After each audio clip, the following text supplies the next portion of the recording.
کوششیں کہیں کامیاب ہوئیں اور ایکسپوز ہوئے, کہیں ناکام ہوئیں, پھر ایکسپوز ہوئے. تو ان سارے عوام پھر پریزیڈنٹ ٹرمپ نے ان کی بہت سی باتیں جو ہے نا, بے شک وہ ٹریڈ کی میل پریکٹسز تھیں, یا H1B ویزاز میں ریگولیرٹیز تھیں, یا الیگل امیگرنٹ جو لاکھوں کے حساب سے وہ وہاں پہ بھیج رہے تھے, یہ ساری چیزیں بھی ظاہر ہے پریزیڈنٹ ٹرمپ کے جو ان کی جو ایجنڈا ہے اس میں تو یہ بہت اہم ہے.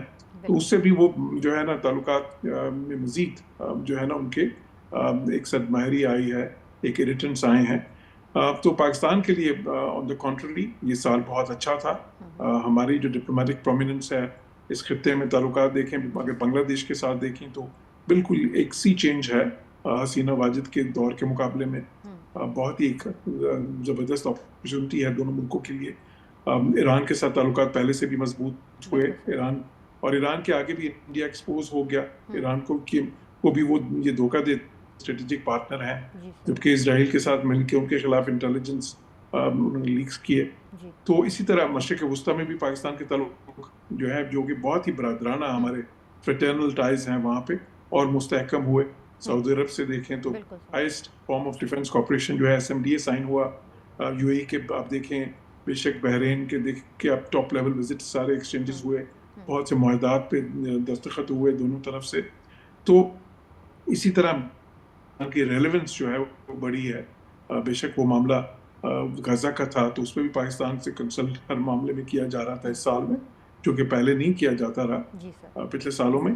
تو اسی طرح جو ہے ہم نے دیکھا کہ امریکہ نے پاکستان کو ایک نئے زاویے سے دیکھا, جب انہوں نے دیکھا کہ پاکستان تو ایک نیٹ سیکیورٹی اسٹیبلائزر ہے اس ریجن میں. پاکستان جو ہے جو بات کہتا ہے وہی کرتا ہے. اگر ٹرمپ نے سیز فائر میں مدد کی تو پاکستان نے اس کو تسلیم کیا. اسی طرح جو اگر پاکستان نے غزہ کے معاملے میں کچھ کہا تو وہ ہمیشہ پرنسپلز پہ بیسڈ اپنا جو پوزیشن تھی اسی کے. پھر ساتھ پاکستان کو ایک نئے بھی دیکھا کہ دیکھیں کاؤنٹر ٹیررزم میں پاکستان نے جو تعاون کیا شروع اس سال کے اوائل میں ہی, اس کے بعد جو ہے اور پاکستان ایمبیگوس اور ایک کلیئر سٹانس جو ہے مغرب میں بہت پسند کیا گیا کاؤنٹر ٹیررزم میں, اور پاکستان کے رول ہمارا vanguard against global terrorism اس کو بھی اب اپریشیٹ کیا جا رہا ہے. ساتھ ہی ساتھ امریکہ نے مغرب نے یہ دیکھا کہ پاکستان میں اکنامک اپرچونٹی بہت زیادہ ہے. دیکھیں بے شک وہ بات ہو یہ سے بھی پاکستان کو آئل ایکسپلوریشن ہو یا پھر دوسرے بہت سے شعبہ جات میں. تو اب اس کے ساتھ ہی ساتھ جو ہے سب سے جو ایک عام پاکستان کا تعلق ہے چین کے ساتھ, وہ بھی سال میں دیکھیں اور بھی جو کوپریشن ہے اسٹرینتھن ہوئی. بالکل آپ نے درست فرمایا کہ پاکستان 2025 کے اندر کافی ابھر کر سامنے آیا ہے اور دنیا نے بھی یہ دیکھا ہے. عامر ضیاء صاحب نے بھی ہمیں جوائن کیا ہے. عامر صاحب, صرف ایک مسافے سے یہ سمجھنا کہ برف پگھل رہی ہے شاید درست بات نہ ہو, لیکن اس کے لیے عملی اقدامات بہت ضروری ہیں سر. تازہ ترین تنازع چناب بجلی گھر منصوبے کا ہے. اس سال آپ کی کیا امیدیں اور خدشات ہیں سر, یہ بتائیے گا. دیکھیں ہمارے یہاں اس مسافر پہ ہمارے میڈیا میں اور ہمارے تجزیہ کاروں نے کافی جوش و خروش کا مظاہرہ کیا ہے, لیکن یہ کہتے گھوڑے کے پیچھے نہیں باندھ رہے ہیں. بات یہ کہ آپ بھارتی میڈیا کا رد عمل دیکھیں. پہلے تو وہ کہتے ہیں بڑا قسم کا مطلب ہے یہ کوئی وہ ہے, اس کے اندر آپ بہت زیادہ ریڈ کرنے کی ضرورت نہیں ہے. اور جو ہمارے یہاں کہہ رہے ہیں کہ جی برف پگھلے گی یا برف پگھلنے کا اشارہ ہے, چپا ہوئے ہوا ہے تھوڑی سی برف, تو میرے خیال میں وہ نقطہ نظر بھی ایک میں سمجھتا ہوں کہ فلاڈ ہے. اس کی وجہ یہ کہ بھارت کو جو ہے اس وقت پاکستان کے ساتھ جو ان کی ریلیشن شپ کی نوعیت ہے وہ سوٹ کرتی ہے. انہوں نے اتنا زیادہ ہائپ پاکستان مخالف بنایا ہوا ہے کہ اس سے آسانی سے پیچھے ہٹنا ان کے لیے ممکن نہیں ہے. اپنے ڈومیسٹک کمپلشنز ہیں ان کے, اور ظاہر ہے کہ مذاکرات کی پھر ہماری مذاکرات کے حوالے سے غیر حقیقت پسندانہ توقعات بھی ہیں. بات یہ ہے کہ 4 روزہ جنگ میں یقیناً پاکستان نے ان کے دانت کھٹے کیے ہیں, لیکن ایک اور حقیقت یہ ہے کہ جب آپ مذاکرات کی ٹیبل پہ بیٹھیں گے, اگر بیٹھیں گے, جب بھی بیٹھیں گے, تو مجھے کوئی امکان نظر نہیں آ رہا ہے اس چیز کا, لیکن جب بھی بیٹھیں گے اس میں بھارت نے ریڈ لائنز کو زیادہ پش کر دیا ہے. وہ معاملات جو کبھی ماضی میں طے ہوئے تھے وہ دوبارہ سے اوپن ہو گئے. سندھ طاس معاہدہ طے ہوا تھا, لیکن آپ کو اس کے اوپر بھی بات اس کو ایک بارگیننگ چپ کے طور پہ یوز کرے گا. کشمیر کا جو انہوں نے ایک غیر قانونی طور پہ انضمام کیا ہے بھارتی یونین کے, وہ بھی ایک ریڈ لائن انہوں نے کراس کی ہے جو بہت ہی سگنیفیکنٹ ہے. وہ مطلب ہے کہ ان کے کچھ طیارے گر جانے سے بڑا انہوں نے جو ہے ایک کام کر کے دکھایا ہے. وہ یقیناً ان کو نقصان ہوا ہے، لیکن اب کہتے ہیں نا کہ مسئلہ کشمیر کی نوعیت کو بدل دینا یہ زیادہ بڑا دھچکا ہے ڈپلومیٹک ہمارے لیے، پاکستان کے لیے. وہ انہوں نے کر کے دکھا دیا ہے. اسی طرح سندھ طاس معاہدے کو جو ہے اس پہ وہ جو آبی دہشت گردی جس کو ہم کہتے ہیں جو وہ کر رہا ہے یا اس کا مزید کرنے کا ارادہ ہے، تو انہوں نے دو جو بڑی چیزیں طے ہوئی تھیں اس کو انہوں نے دوبارہ کھول دیا، میز پہ لے کر آ گئے. تو پاکستان وہاں سے نارمل ڈپلومیسی ہمارے ان کے درمیان ہو نہیں سکتی ہے، کیونکہ جو میٹرکس ہے وہ بدل دیا انہوں نے جب سے انہوں نے کشمیر کو اپنا حصہ بنایا، مقبوضہ کشمیر کو یونین ٹیریٹری کا. سے بات کرنے کے لیے بیٹھیں گے تو آپ پاکستان جو ہے ذرا سا پیچھے ہوگا اور بھارت کی جیب میں 2 پتے زیادہ ہوں گے، کیونکہ حقیقتاً بات کی ہوتی کہ انٹینجیبل اگر ہم بات کریں تو دونوں چیزوں پر اس کا قبضہ ہے اس وقت. سندھ طاس معاہدے کے اوپر وہ ڈسرپشن کر سکتا ہے جو ہمارے ہاتھ میں نہیں ہے.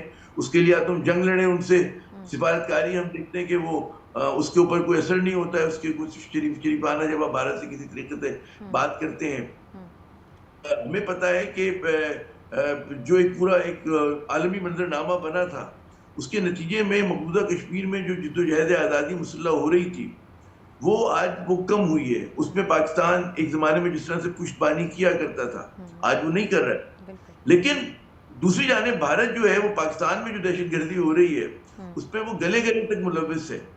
تو ہمیں مطلب ہے پاکستان کو ری تھنک کرنا پڑے گا. ہماری اپروچ اس وقت بھارت کے ساتھ ڈپلومیسی میں اور ہر چیز میں ری ایکٹیو ہے. پہلے ہماری پرو ایکٹیو ہوتی تھی، ہمارا انیشیٹو ہمارے پاس ہوا کرتا تھا اور ہم لوگ ایک دم ایکسائٹڈ ہو جاتے ہیں کہ بات چیت ہو. بھائی بات چیت سے آپ کو کب کیا ملا ہے بھارت کے ساتھ؟ آپ یہ مجھے بتا. جب بھی بیٹھے سیاچن کا فیصلہ ہوتے ہوتے رہ گیا مگر نہیں ہو سکا. ٹھیک ہے نا، جو ہم کہتے تھے لو ہینگنگ فروٹس، ہمارے بہت سارے ڈپلومیٹس ماضی میں کہا کرتے تھے جی سر کریک کو ہم حل کرا دیں گے اور فلاں کرا دیں گے، کچھ بھی نہیں ہوا. تو بھارت نے تو بلکہ جب اس کو موقع ملا اس نے پاکستان کو ڈپلومیٹکلی پیچھے دھکیلا ہے ان آل دا پریکٹیکل سینسز. اگر ہمیں اس کا ادراک نہیں ہے تو بڑے افسوس کی بات ہے کہ آپ یہ نا کہ آپ وہ اب سندھ طاس معاہدہ اس نے معطل کیا ہوا ہے. اب آپ پہلے تو نیگوشیشن اس چیز پہ کریں گے، کشمیر بعد میں آئے گی، سیاچن کی بات تو بعد میں آئے گی. ٹھیک ہے نا، انہوں نے ایک چیز کر دی. آپ نے اقوام متحدہ کی جو قراردادیں تھیں انہوں نے اس کو اٹھا کر پھینک دیا. پاکستان ان کے درمیان 2 طرفہ معاہدہ تھا بائیلیٹرل ہمارے ایگریمنٹ سے، اس کو انہوں نے اٹھا کر پھینک دیا. تو بات کی کہ بھارت تو منمانی کر رہا ہے، تو ساتھ ہاتھ گرا دینا جو ہے اس کا جواب نہیں ہے بھرپور. مطلب ہم نے ٹو لٹل ٹو لیٹ ہے. یہ اچھا کیا ہم نے، بہت بالکل سر، آپ نے بالکل درست فرمایا. بالکل. جوہر سلیم صاحب، آپ سے سوال کرنا چاہوں گی کہ ایک دلچسپ بات یہ ہے کہ پاکستان میڈیا اس مسافے کو اجاگر کر رہا ہے جبکہ بھارتی میڈیا اسے دبانے میں مصروف ہے. جو نفرت کا بیج ہندوستان نے بو دیا، ایسے میں حالات کا نارملائز ہونا کتنا مشکل ہے سر؟ جی بالکل بہت مشکل ہے. دیکھیں جو میں نے بات کی تھی، میرا خیال ہے کہ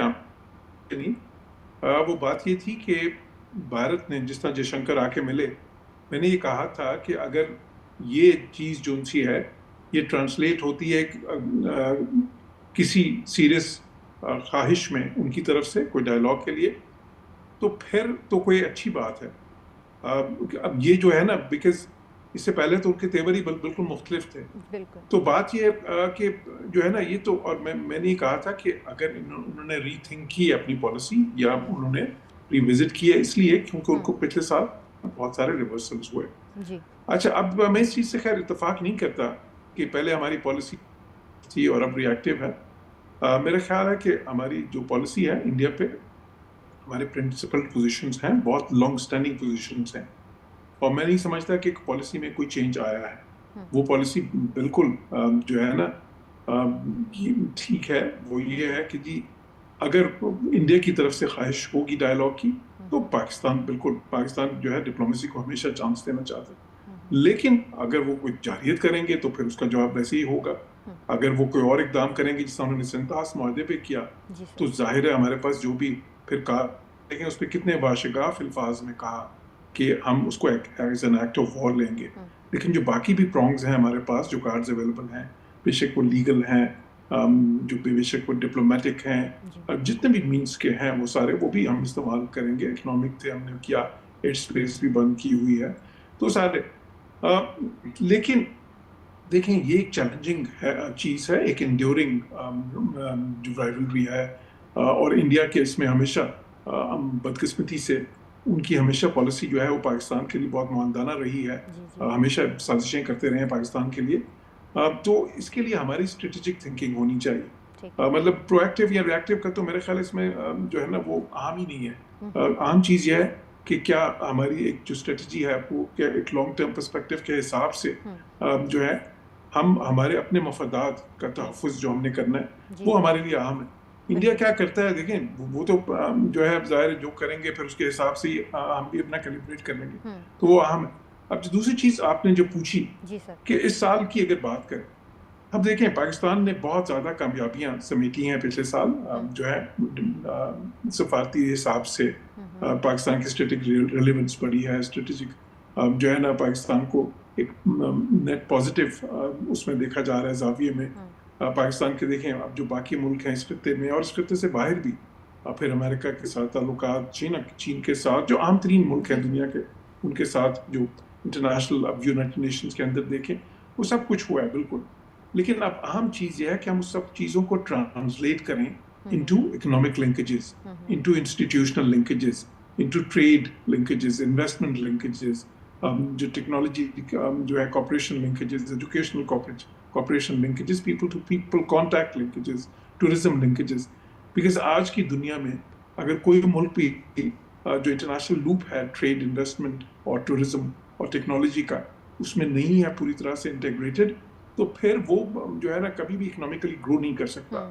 اور وہ صرف اکنامیکلی بلکہ گرو نہیں کرے گا بالکل اکنامیکل گرو نہیں کر سکتا. بالکل جوہر سلیم صاحب آپ کا پوائنٹ آ گیا ہے، اور اسی سے جڑا ایک سوال ہے جو کہ میں عامر ضیاء صاحب سے کرنا چاہوں گی. عامر صاحب، بنگلہ دیش سے پاکستان کے تعلقات شاید تاریخ میں پہلی بار اتنے خوشگوار ہیں. 2026 میں آپ اس حوالے سے کیا اہم تبدیلیوں کی توقع کر رہے ہیں، اور ان کا پاک بھارت تعلقات میں سر کیا کردار ہے؟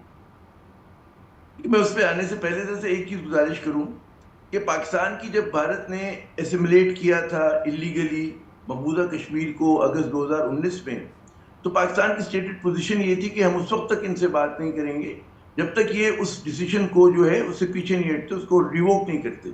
That was Pakistan last position. وہ یہ نہیں تھی پاکستان کی پوزیشن کہ جی جب بھارت ہم سے بات کرنے کو تیار ہوگا تو ہم ان کے دروازے پہ بیٹھے ہوں، جیسے ہی کہیں گے ہم کہیں گے جی چلیں آئیں بات کریں. کیونکہ انہوں نے جو ہے ایک انہوں نے نارمل ڈپلومیسی کو ختم کر دیا پاکستان کے ساتھ. اور یہ اگر پاکستان نے اس کے بعد بھی جا کر بیٹھتا ہے تو اس کا مطلب ہم کنسیشن دے کر پیچھے ہٹ کر ان کے ساتھ بات کریں گے، کیونکہ بھارت نے وہ پتہ اپنی جیب میں ڈال دیا.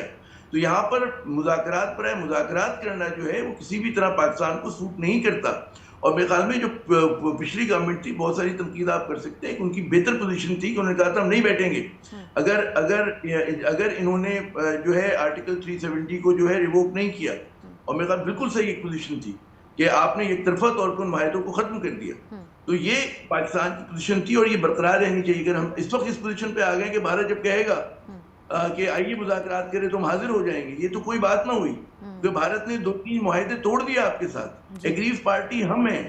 تو یہ میں سمجھتا ہوں کہ اگر یہ تبدیلی، مجھے تو یہ تبدیلی لگتی ہے کیونکہ ہم نے ایک رد عمل دیا تھا اور وہ رد عمل بھی کم تھا. جو کچھ بھارت نے ظلم کیا تھا اس کے مقابلے میں پاکستان نے اپنی معاشی کمزوریوں کی وجہ سے اور دیگر کمزوریوں کی وجہ سے، ورنہ وہ وقت تھا کہ پاکستان جب اپنے آپ کو شہرت کہتا ہے کشمیر کی تو ہمیں بہت کچھ کرنا چاہیے تھا، ہم نہیں کر سکے تھے. جنرل باجوہ صاحب کا دور تھا، عمران خان صاحب کا دور تھا. اس کے بعد کم از کم انہوں نے جو بیئر منیمم کیا تھا وہ یہ کیا تھا جی ہم نے ڈپلومیٹک ریلیشنز ڈاؤن گریڈ کر دیے، اکنامک ٹائز توڑ دیے، ہم ان سے تجارت نہیں کریں گے. تو بھائی اس چیز پہ تو آپ لوگ برقرار رہیں. اگر اس پر بھی آپ لوگ پیچھے ہٹ جاتے ہیں کچھ سالوں کے اندر، 5-6 سال میں، تو اس کا مطلب ہے کہ پاکستان کنسیشن دے رہا ہے، پاکستان جو ہے بھارت کی شرائط کے اوپر ان کی ٹرمز پر آ کے بات کر رہا ہوگا. تو میرے خیال میں یہ کوئی ہاکش لائن نہیں ہے، یہ بالکل ایک عقل کی بات ہے کہ ہم یہ والی بات نہیں کہہ رہے کہ ہم نے ان کی جگہ پہ قبضہ کر دیا. مظلوم پارٹی ہم ہیں، ظلم ہمارے ساتھ ہوا ہے، بدمعاشی انہوں نے کی ہے. تو آپ جب تک اس کو اپنا رویہ سخت نہیں کریں گے اس معاملے پہ، ہماری ایک مجھے بڑی حیرت ہوتی تھی وہ شاہ محمود قریشی کے زمانے سے ہم دیکھتے تھے جب وہ لوگ مذاکرات آپ سے نہیں کرتے تھے تو جی ہم بیٹھنے کے لیے تیار ہیں. کس کو آپ یہ براؤنی پوائنٹس آپ اسکور کرنا چاہتے ہیں کہ جی جب کو ہمیں پتہ ہے کہ وہ مذاکرات ان کو سوٹ نہیں کرتے، مذاکرات ہمیں بھی سوٹ نہیں کرتے، ہم اعتراف نہیں کرتے. کیونکہ بھارت تو آداب دشمنی سے واقف ہے، وہ تو کلیئرٹی کے ساتھ عمل کر رہا ہے پاکستان کے خلاف. ہمارے یہاں کیا ایک مطلب ہے ہوتا ہے ٹھیک ہے، تو خدا کا شکر ہے کہ مئی میں ہم نے ان کو 4 روزہ جنگ میں وہی جواب دیا جو ہمیں دینا چاہیے تھا. لیکن اس کے بعد پھر ہم لوگ اپنی پرانی لے کے اوپر آ جاتے ہیں. کہ جناب آئیے ہم بات چیت کر لیتے ہیں. بھائی بات چیت پہلے تو آپ ان سے منوائیں نا کہ جو آپ نے انلیگل اسٹیپس کیے ہیں اس کو بحال کریں, اس کے بعد آپ کے ساتھ نارمل ڈپلومیسی ہوگی. تو پاکستان کو اپنے تیور دکھانے ہوں گے. اگر آپ نہیں دکھائیں گے تو آپ یہ دیکھیے گا, میں لکھ لیں یہ بات آج آپ, کہ پھر اس کا مطلب ہے کہ بھارت ایک اسٹرانگر ہینڈ کے ساتھ آپ کے ساتھ میز پہ بیٹھے گا اگر آپ نے یہ بات ان کی مان لی. اور یہ بات آپ کو ڈپلومیٹک مین سے سختی سے کہنا چاہیے, کوئی حرج نہیں ہے. ہمیں کیوں ہم اپنے آپ کو گڈ بوائے بنا کے پیش کر رہے ہیں, ہمیں ضرورت کیا ہے؟ بھائی بھارت جو رویہ اپنا رہا ہے, آپ کو اگر آپ کو نیگوشیٹ کرنا ہے ان سے, آپ کہتے ہیں ہمیں برابری کی بنیاد پہ کرنا ہے, تو اپنے تیور دکھانے پڑیں گے. بالکل تیور جہاں دکھانے تک پڑیں بنگلہ گے دیش کا مجھے نہیں پاکستان پتا, کو, میں اور زیادہ ہر حال میں جو ہے وہ بھارت کو منہ توڑ جواب دینا پڑے گا. بالکل عامر ضیاء صاحب, آپ کا پوائنٹ میرے پاس آ گیا ہے. گفتگو کا سلسلہ جاری ہے, یا لیں گے ایک چھوٹا سا break. Welcome back. Jauhar Saleem صاحب, یہ بتائیے گا کیا یہ سال پاک افغان دوستی اور تجارت کی بحالی کا سال بھی ثابت ہو سکتا ہے؟ 2025 میں پیدا ہوئی دوریاں کیا نزدیکیوں میں تبدیل ہو سکتی ہیں؟ دیکھیے, ڈپلومیسی میں تیور دکھانا مجھے نہیں سمجھ آیا کہ تیور کیسے دکھاتے ہیں آپ.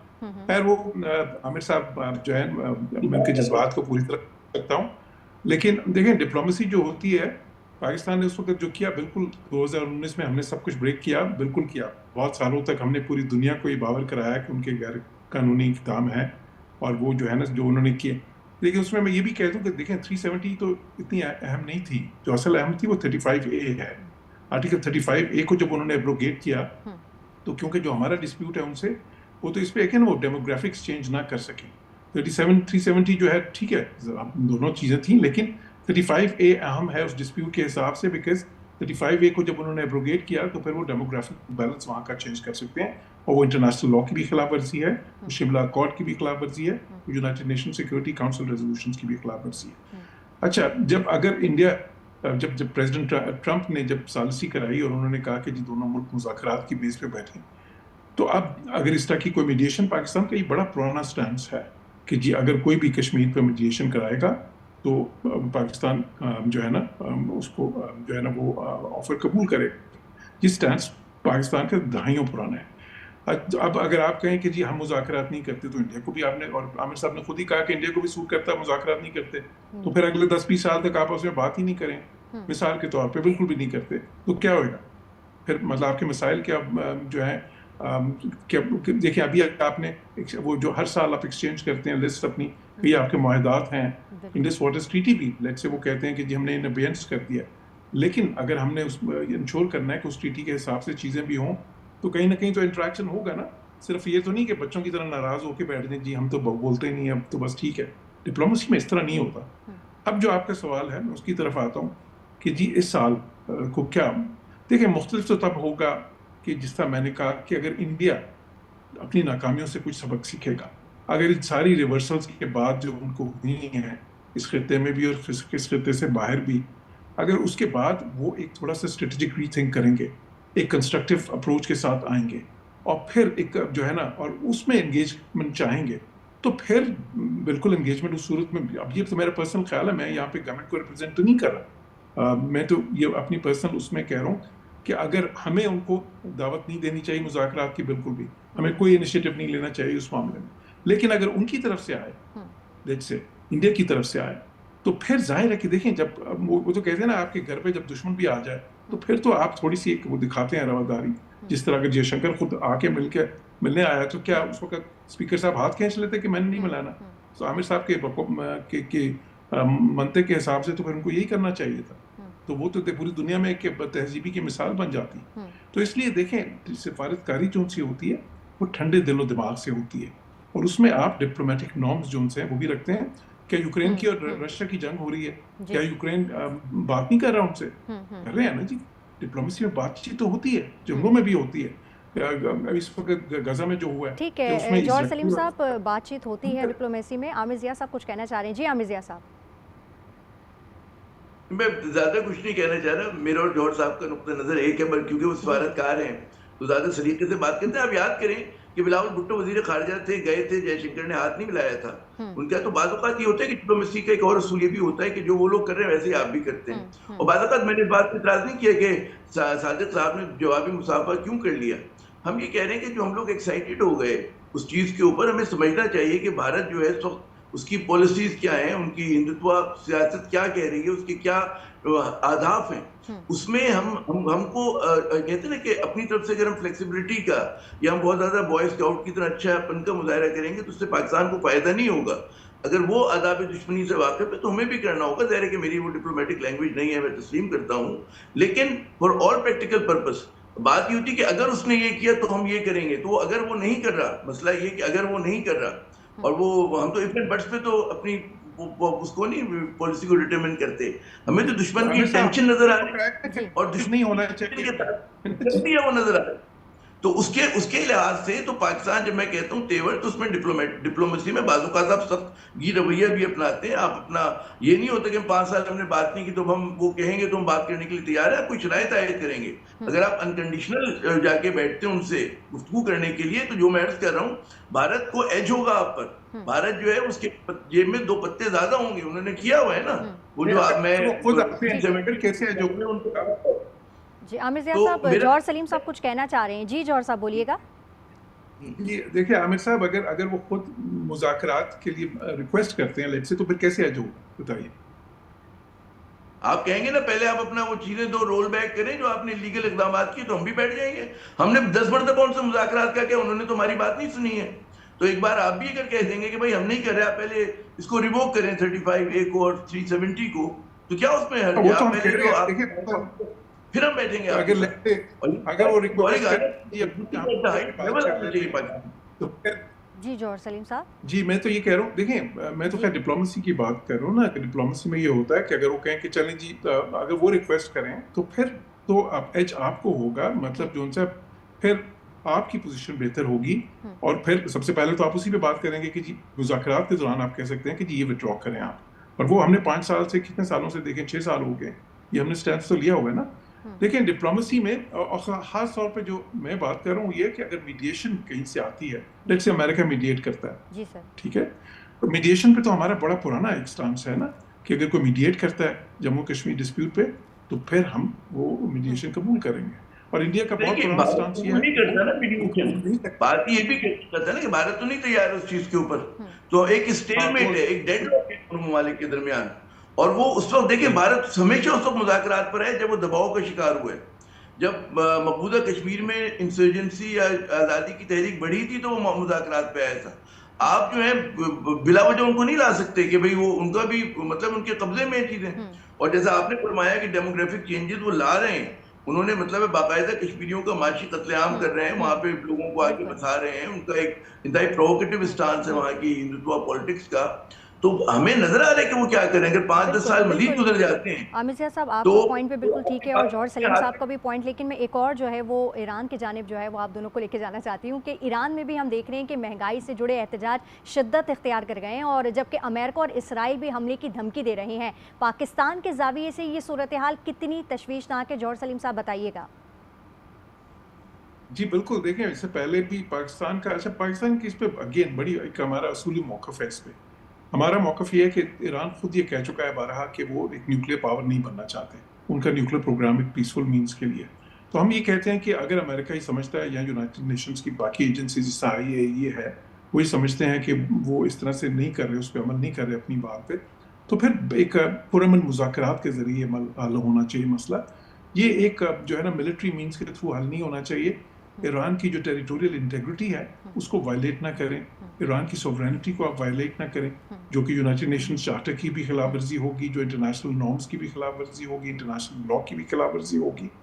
تو اس لیے پاکستان نے جب پچھلی بار اسرائیل نے جب حملہ کیا ایران پہ تو اس پہ پاکستان کا سٹانس بہت زیادہ کلیئر تھا. اور اسی وجہ سے آپ نے دیکھا کہ ایران کی پارلیمنٹ میں بھی پاکستان کے لیے تشکر کے نعرے لگے وہاں پہ. اس موقع پہ India by the way, India کا سٹانس جو ہے بہت ہی ایمبیگوس تھا، اور انڈینز تو اس وقت کہیں نظر نہیں آ رہے تھے. وہ انہوں نے اصولی موقف لینے کی بجائے بالکل وہ منظر نامے سے ہی غائب ہو گئے، اور وہ جو ایک قسم کے آپس میں کہتے تھے اس سے پہلے بڑا دوستی کا دم بھرتے تھے ایران کے ساتھ، وہ بھی ایکسپوز ہو گئے. اچھا اب ابھی بھی یہ اگر صورتحال ہوتی ہے پاکستان کا پھر وہی موقف ہوگا کہ دیکھیں ہم بالکل اس کے خلاف ہیں. ایک تو اس قسم کی کوئی ملٹری مینز کی جو استعمال ہے وہ اس خطے کی سلامتی کے لیے اچھا نہیں ہے، اس میں اور انسٹیبلٹی کریٹ کرے گا. دوسرا یہ کہ وہ پھر آپ ایران کی ٹیریٹوریل انٹیگریٹی وائلیٹ کرتے ہیں. ٹھیک بہت ہے ہی بری جوہر مثال۔ سلیم صاحب، بے حد شکریہ آپ کا قطع کلامی کے لیے معذرت۔ عامر ضیاء صاحب سے میں پروگرام کے آخر میں کچھ پوائنٹس لینا چاہوں گی اس حوالے سے۔ عامر ضیاء صاحب، آپ کیا کہیں گے ایران کی مہنگائی کے حوالے سے اور پھر پاکستان کے زاویے سے یہ صورتحال کتنی سر تشویشناک ہے؟ ظاہر خطے میں پاکستان کی کبھی بھی خواہش نہیں ہوگی کہ ہمارے خطے میں کہیں پہ جنگ کی آگ بھڑکے۔ افغانستان پہلی جو ہے ابھی اسٹیبل نہیں ہے، وہاں پر ایک مشکلات کا ہمیں سامنا ہے، اور اگر کوئی بڑی جنگ ہو جاتی ہے خطے کے اندر ایران کے محاذ کے اوپر، تو ظاہر ہے کہ اس کا اثر جو ہے پاکستان پہ پڑے گا، اور وہ پوری دنیا پہ پڑے گا، وہ کموڈٹی پرائسز پہ پڑے گا، تیل کی پرائسز پہ پڑے گا۔ تو پاکستان کا بڑا اصولی موقف ہے کہ مطلب ہے کہ ہم جو ہیں کسی بھی مہم جوئی کو جو ہے سپورٹ نہیں کرتے، جیسے کہ جوہر سلیم صاحب فرما رہے تھے، وہ بالکل درست کہہ رہے تھے۔ میرے خیال میں یہ ہم لوگ زاویہ رکھیں گے، لیکن ساتھ ساتھ پاکستان پہ اگر کوئی اس طرح کی چیزیں ہوتی ہیں تو دباؤ بھی بہت زیادہ بڑھے گا کہ پاکستان جو ہے کچھ نہ کوئی پوزیشن لے، اور ایسے وقت میں پاکستان کو جو ہائر وائر ایکٹ کرنا پڑے گا کہ بیلنس کرتے ہوئے اپنے جو اسٹیٹ انٹرسٹ ہے اس کو بھی پروٹیکٹ کرے، جنگ کی آگ سے بھی خود کو دور رکھے، اور ساتھ ساتھ جو ہے اپنے جو مفادات ہیں اس کو جو ہے ایڈوانس کرے، اس کو آگے بڑھائے۔ بالکل پاکستان کا اصولی موقف ہے، اور 2025 پاکستان کے لیے بے حد اچھا رہا ہے، اور امید ہے کہ 2026 جو ہے وہ پاکستان کے لیے بہت اچھا رہے۔ جوہر سلیم صاحب ہمارے ساتھ موجود تھے اور عامر ضیاء صاحب ہمارے ساتھ موجود تھے، آپ دونوں کا بے حد شکریہ۔ یہاں لیں گے ایک چھوٹا سا بریک۔ Welcome back. نئے سال کے آغاز پر بھی عالمی منظرنامہ کوئی حوصلہ افزا تصویر پیش کرنے سے قاصر ہے۔ عالمی اقدار کی جگہ مفادات نے لے لی ہے۔ بین الاقوامی تعلقات نہ صرف وقتی ہیں بلکہ سودے بازی پر مبنی ہے، جہاں طاقت اصولوں پر غالب ہے۔ سفارتکاری کے بجائے فوجی اور معاشی دباؤ زیادہ مؤثر ہیں۔ غزہ، یوکرین، ایران، مشرق وسطیٰ اور جنوبی ایشیا میں تنازعات اس کی کھلی مثالیں ہیں۔ دوسری جانب مصنوعی ذہانت کا انقلاب ہر شعبے بالخصوص اسلحہ سازی کے میدان کو بدل رہا ہے۔ 2026 کا عالمی منظرنامہ ٹکراؤ، تنازع اور معاشی کھینچا تانی سے بھرپور دکھائی دیتا ہے، یعنی دنیا اب ایک ایسے دور میں داخل ہو چکی ہے جو غیر مستحکم، غیر متوقع اور خطرات سے لبریز ہے۔ اجازت دیجیے، اللہ نگہبان۔